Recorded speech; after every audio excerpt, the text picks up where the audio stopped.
Okay, so those were the key components of what we were going to be playing.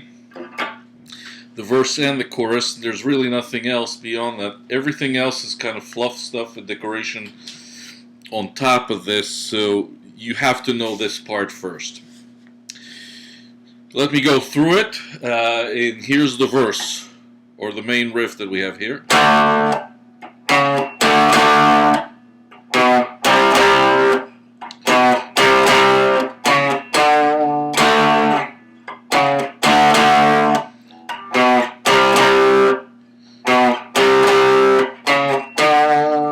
Okay, so that's the main part. We're doing a lot of power chords here, not a lot of regular chords. And a power chord looks like this. I'm going to point my pointer finger on the 5th string, 5th fret, and my ring finger or pinky, whatever's more comfortable for you, on the 4th string, 7th fret. And this is going to be the shape that I'm going to move around throughout the song a lot in different places. So I'm playing just those two strings that I'm pressing.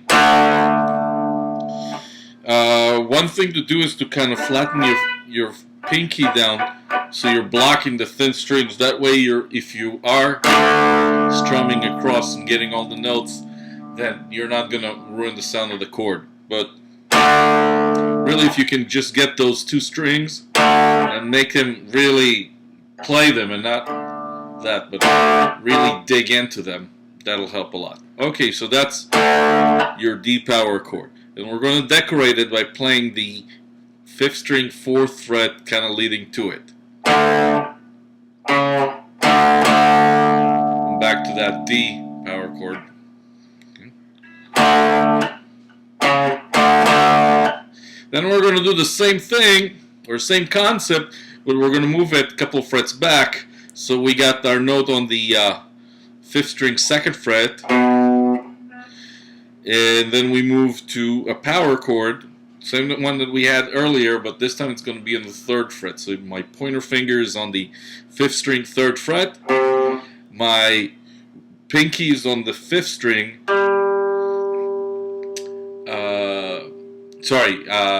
4th string, 5th fret. And I'm doing a very similar kind of riff.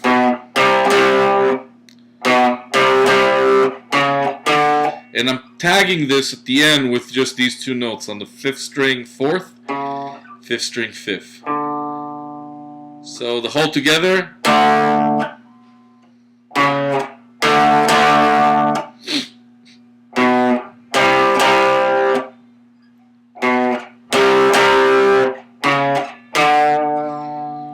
And that's really your verse.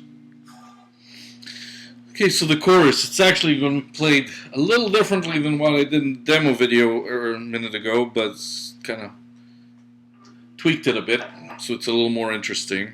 3, 4, 2, 3, 4, 3, 4, 3, 4,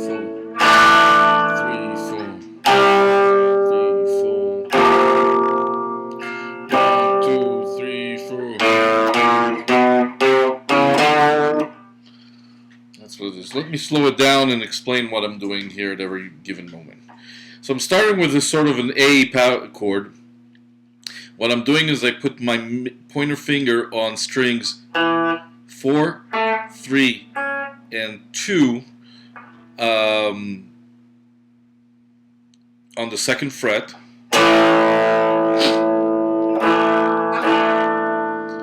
So I'm doing one measure of that. 1, 2, 3, 4. I'm adding, it just so happens here, it's the middle finger on the 2nd string, 3rd fret. That sometimes I do it with my ring finger, whichever one is more comfortable for you. 2, 3, 4. 2, 3, 4. 2, 3, 4. 2, 3, 4. Going to the C power chord that we had earlier in the verse. Pointer finger on the 5th string, 3rd fret. Pinky on the 4th string, 5th fret. 2, 3, 4.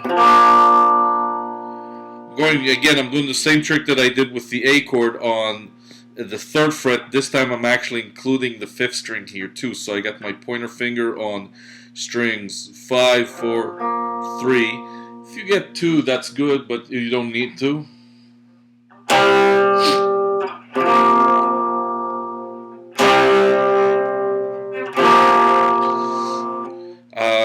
Notice that when I strum this chord, it's actually a little lighter than what I'm doing when I'm doing the power chord. 3, 4, 3, 4, 2, 3, 4, 1. So okay, now the count here is really crucial, so let me make sure I get this right. 2, 3, 4, 1, 2, 3, 4, 1, 2, 3, 4, 2, 3, 4, 2, 3, 4, 1, 2, 3, 4, 1. Basically, I'm moving on the 5th string 1 fret at a time. Open, 1st, 2nd, 3rd, 4th, 5th fret, which sets me up.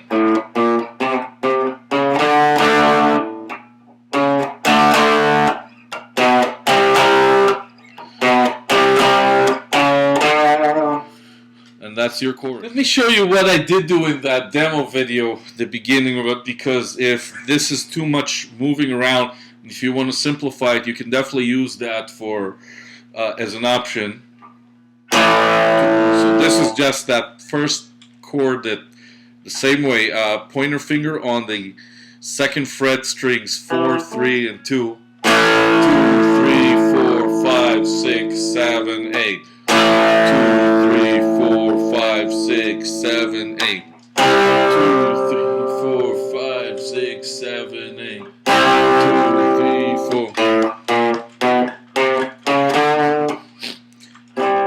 Instead of doing all the decoration, I can just hold out and that power chord and let it ring, and you'll be just fine with that version. During the verses, if we have at least one guitar that's doing that main riff, we can actually add some parts so other guitar players can play these, and maybe you'll find one of these parts a little more easy, and it'll just make the whole band sound like one big fancy guitar rather than... so you can do things like this.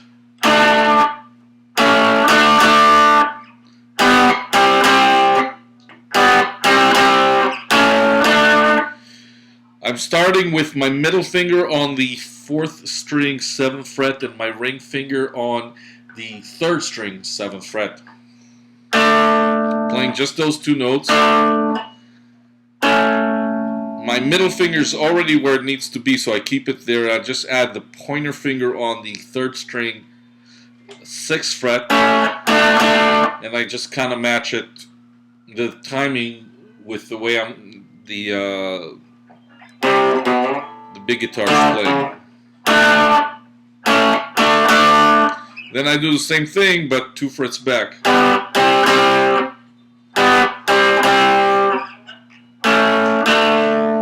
And I go back to the 6th and 7th fret.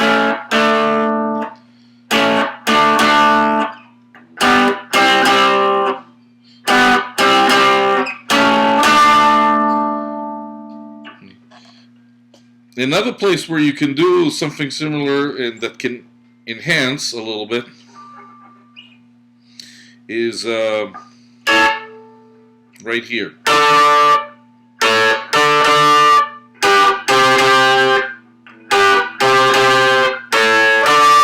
So I got my pointer finger on the 14th fret. And the way to find that easily is if you look on the side here, the 12th fret, if you can see, it has 2 dots marking. So that's 12. That'll be 13 and that'll be 14. And that's where I'm going to place my finger. On strings 2 and 3. And I just add my middle finger on the 2nd string 15th fret. Then I do the same thing at the 12th fret.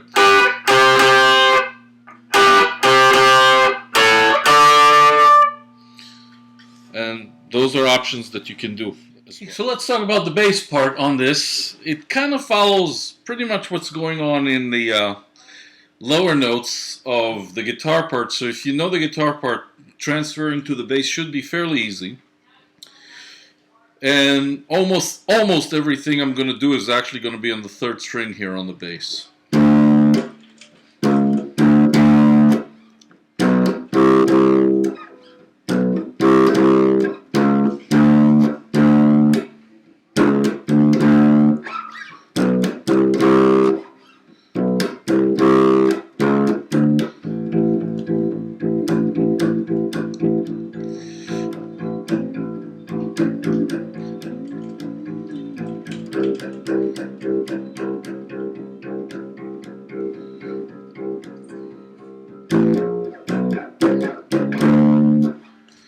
Those are the 2 parts, so let me go over each one of them.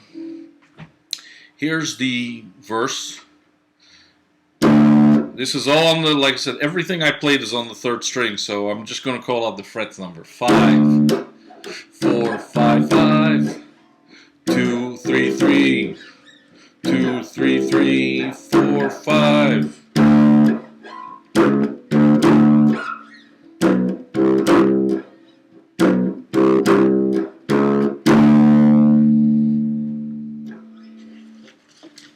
That is the verse. And the chorus, playing the A note, you can play it here on the 4th string, 5th fret, or on the 3rd string open. You can even hold your hand, but we're going to do straight 8th notes the whole time, so you have to kind of keep up here really strongly. 1 and 2 and 3 and 4 and 2 and 3 and 4 and 3 and 4 and 4, 2. And then I move to C, which is on the 3rd fret, 3rd string, 3rd fret. 2, 3, 4, 1, 2, 3, 4, 1, 2, 3, 4. And I just match that to the line. 0, 1, 2, 3, 4, 5. The key is to get that timing right, and that's what we'll have to work on at rehearsals once we're back in class. But those are the only 2 sections you have to worry about. Besides that, there's some noisy stuff, but we'll work on that later. Okay, if it comes down to that, I don't know for sure, but somebody's going to have to play a little bit of a keyboard thing in the beginning.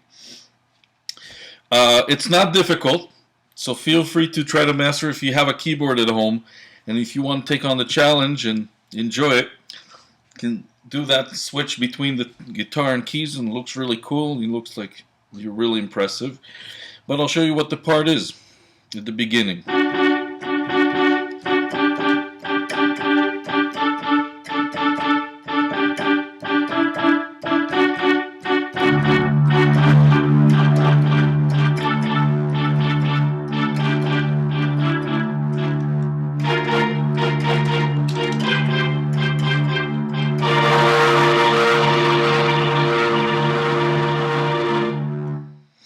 That's all it is. And let me go through exactly everything that's going on here. I'm using a string sound, so basic strings should be fine, and this part happens actually in the beginning of the song and somewhere in the middle on the bridge, and it starts here. I'm playing a D. If you're looking at the notes that I have here, I always have 2 black keys, 3 black keys set up. So I'm starting with this note that's between the 2 black keys, which is a D, and the first of the set of 3 black keys, which is an F sharp. And I'm just doing this rhythm. Pop, pop, pop, pop, pop. All I did was move my finger from this note, the F sharp, to the G. Everything else stayed the same.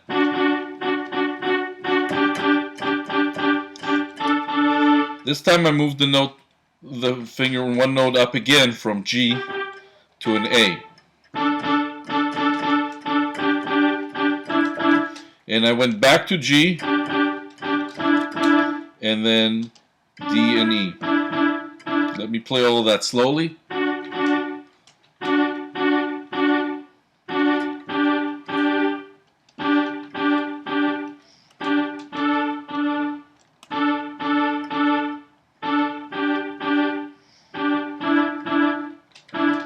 And then I'm going to do the same thing, only I'm going to add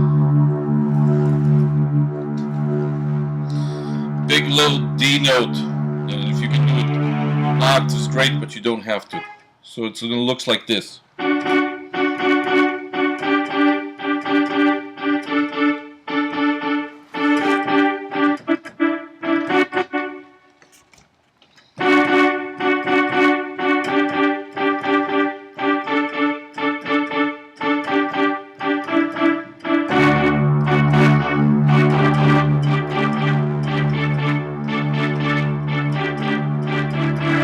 Notice I'm keeping that D note. Same time, it doesn't matter what finger you're holding it with, just keeping it straight through, just to get that dramatic effect. So after I do that, I change with the right hand. I got an F note. So if you look at the 3 black keys, it's the white key next to them. And the B flat, which is the last 3 of the 3-note set. I keep the bass note going here. Got a G note and a C note. And I finish with a big long B flat chord, which is back to F, B flat note, and a D on top.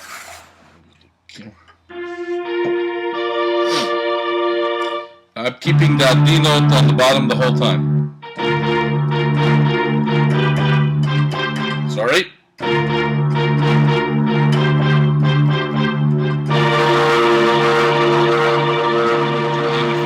And that's when the guitar comes in. On the bridge, it's really the same thing, only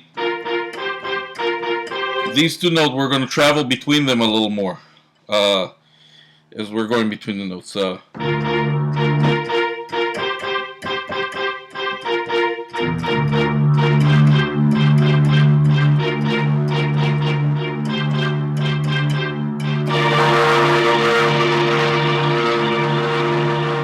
And that's all you have to do. Okay, I'm going to add this little section. At the end of the song, there's this little drum break thing, and while the drums are soloing, the guitars can do all sorts of little noises in the background. So I'm going to give you some options of some things you can do, and we'll sort through them and decide exactly who's doing what and where. You can't do it all, everybody at once, one at a time. The first one I'd like to start with is the easy part, the whammy bar. You can really have fun with this if you're playing, the notes on the 1st and 2nd string 10th fret.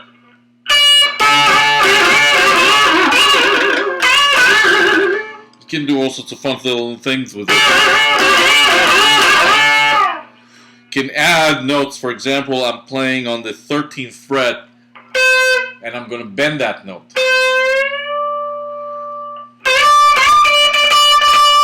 And after I play it, while playing it, I can press on that whammy bar. You can have some fun with that. There's little scratching stuff that you can do. Basically, what I'm doing is I'm touching the strings. I'm not pressing them all the way down. I'm just touching them. And you can see that I'm just touching them because I can slip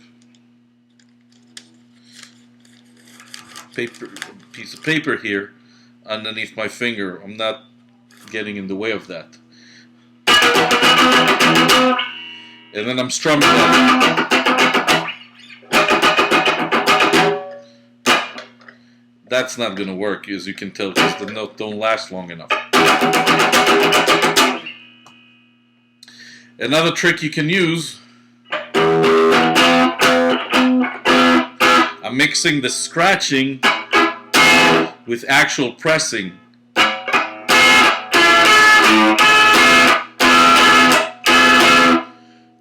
I'm doing this at the 10th fret. The other one of my favorites is these.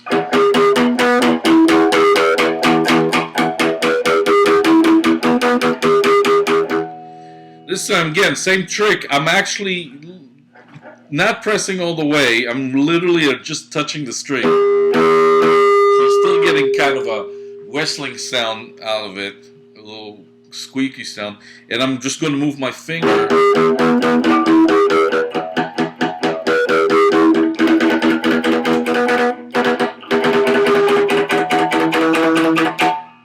And get all sorts of cute little sounds like that. And anyway, that should give you plenty enough to play with this song. Remember, focus on the first part first, on the essence and not on the noises. Save the noises for the end. Okay.